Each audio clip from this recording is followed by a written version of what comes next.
Okay, so today I'm going to talk about the different modes in the Corvette Z06, specifically the 2024. Not too different than the 2023, though I had a 23 Stingray and I noticed a lot of difference after getting into a 24 Z06.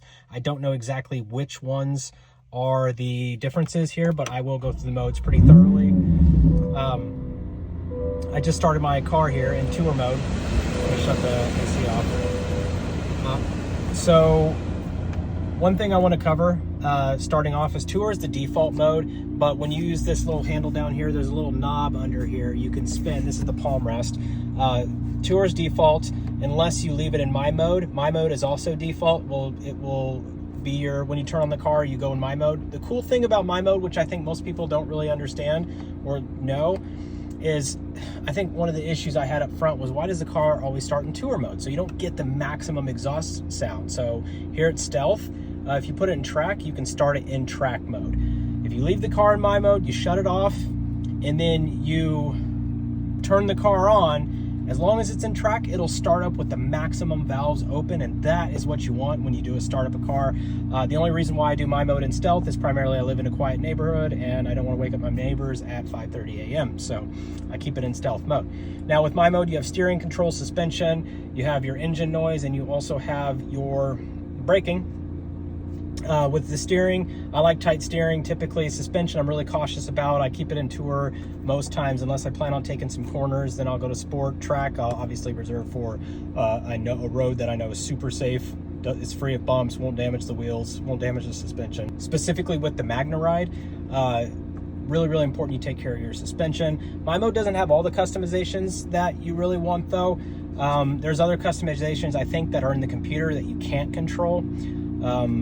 And you can't customize tour or sport, but you can customize your PTM and track mode, PTM being your performance traction management. So once you're in track mode, you hit this button twice, that's your traction control, and you'll see performance traction. You then spin the dial and you'll see your performance traction change based on modes. Race 2 is basically no help at all. There's absolutely no computer assistance. Race 1, you get a little bit, very minimal. Sport, you get a little bit of engine power control, helping you stabilize, wheel spin, brake, a little bit of that, but not a lot. You start getting down here, you're getting a lot more help from the computer. There's a big difference between tracking it in wet and tracking, or at least doing any kind of speed run, in Race 2. They're a huge difference. I see a lot of 0-60 videos posted in Z06s. The guy's taking 5 seconds to 60, yet he's full throttle in track mode. And the big thing is traction control and making sure your PTM is configured correctly. So again, spin the dial. Once you hit traction control off again, you'll see I'm back in regular mode. If I spin the dial, it'll just take me out of track mode and it moves me back into sport or tour or my mode, which we can configure, and weather mode, which is basically all power cut. All performance cut, good for the road. I wouldn't be driving in my Z06 in any kind of crazy conditions though. Now here, the Z mode is really cool. You can customize this way more than my mode, but the car does not stay in Z mode. I like how fast it is. If you need high performance quickly, you don't have to spin the dial, you don't have to mess with PTM. You can change it all in Z mode right here. So as soon as we're in Z mode, it has a cool little display. There's your PTM right there. I can change the PTM. Now when I do, it's going to pop up this thing and say turn on performance traction management. Yes. So now when the PTM's up, it gives you maximum everything, including this. What I will say is I do believe that the track mode has some other features that Z mode does not. So if you're really looking at maximizing your performance, don't use Z mode, go to track mode. There's just something about track mode that just feels different. I can't tell you exactly what it is, but what I will say is definitely use track. But if you want a quick mode just to get ahead of some competition, win a challenge, whatever you got to do, you're getting rivaled on the road, Z mode's great.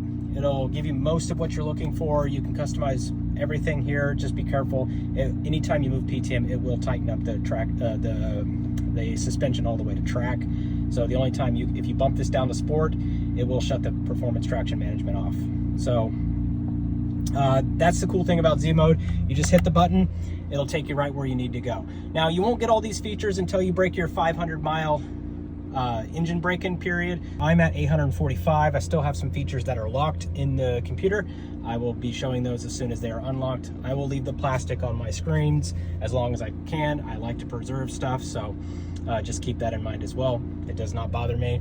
I will keep these on as long as they last. So that being said, any questions, feel free to post in the comments. Happy to talk to you guys, and let me know. Thanks.